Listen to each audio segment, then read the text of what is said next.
Ant-Man and the Wasp Quantumania came out this week and I was lucky enough to get invited on a date to watch it. And it's not great. But it's definitely not Captain Marvel levels of awful. However, my girlfriend, who has seen like 5 Marvel films in total, absolutely loved it. So here's 3 reasons why you might love this film or hate it. Firstly, it has a lot of action to keep you hypnotized at looking at the screen.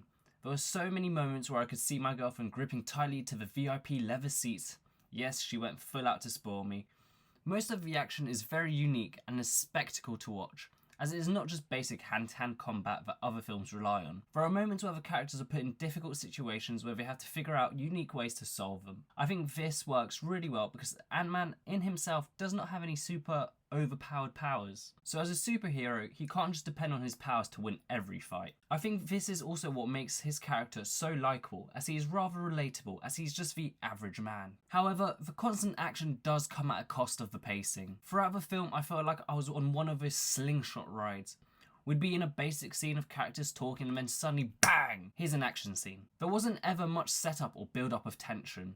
Then we'd have a massive amount of exposition before BANG! Another action scene out of nowhere. This film really felt like it was 2, if not 3 different films put together. To make matters worse, the scenes that were tense and would get me immersed in the movie were cut short with forced attempts of humour. For example, slight spoiler warning, when the villagers are getting slaughtered by Kang's armies, we suddenly stop so Scott can explain to his daughter how to punch people properly. Was this scene humorous? Yes. But it completely ruined the stakes of what is happening in the moment. Secondly, the villain Kang is amazing. The performance of Jonathan Majors was incredible. In all honesty, most of the acting was really good, apart from a few which were not necessarily bad, but were not as good as the others. Anyways, back to Kang.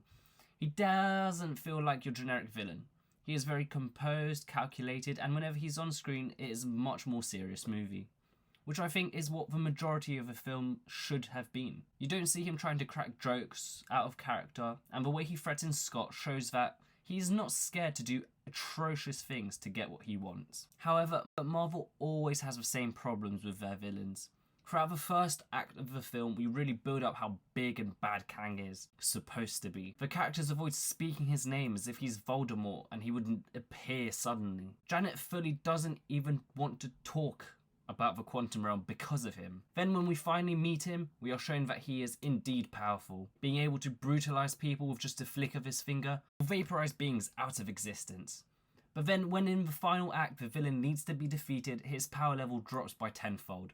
Without any explanation. The same thing goes for his soldiers, who are completely useless when they interact with our heroes. It just removes any stakes for me personally because Marvel won't kill off their popular characters. Slight spoiler alert, even when Kang looks like he will kill Ant-Man, I'm sitting in the theatre thinking, what ex machina is going to save him now? And bang! The Wasp comes in to save the day. I really do wish they killed Scott here. Even though I like him as a character, it would make so much more sense in this story, where the whole film he wants to protect his daughter, so sacrificing himself would work so well. Same thing happens to Mordok. He can kill everything in the first act, but is useless in the last. But you get the idea. Finally, the film is very visually pleasing, especially the background scenes which really tease at what life could be like in this world. The characters are also very interesting and, as my girlfriend said, quirky. There's definitely characters in this film that I would never imagine in a Marvel film, but they work.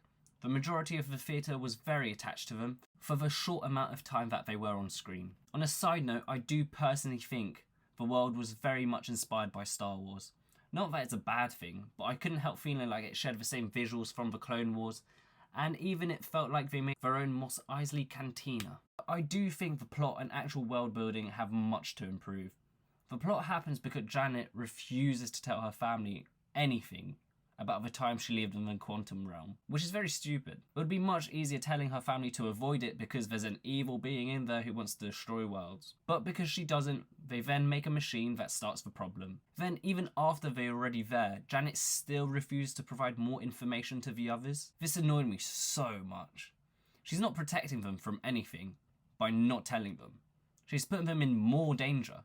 But the plot needs to happen. It's not good writing when characters do stupid things just so that it pushes the plot. Also, on a more personal level, I want to know more about the world. Slight spoiler. The buildings here are alive. Does that mean they also have to eat? How are things alive here? Why do some beings look like people? But I understand this movie wasn't about the world and it was about Kang, so I'll move on. In conclusion, I don't know if I have Marvel fatigue or if Marvel's writing has just dropped in quality. I mean, my girlfriend really liked this film, and she didn't watch any of the previous Ant-Man films or the Loki show, which does suggest that it can be enjoyable for average consumers and doesn't leave them confused if they don't watch the prequels. I did enjoy bits of it, and it definitely wasn't as bad as the other latest films, but I do think Marvel needs to start making more serious films and to start killing off their characters to add stakes to their films. If you saw the film, what did you think? Were my points justified, or do I not know what I'm talking about?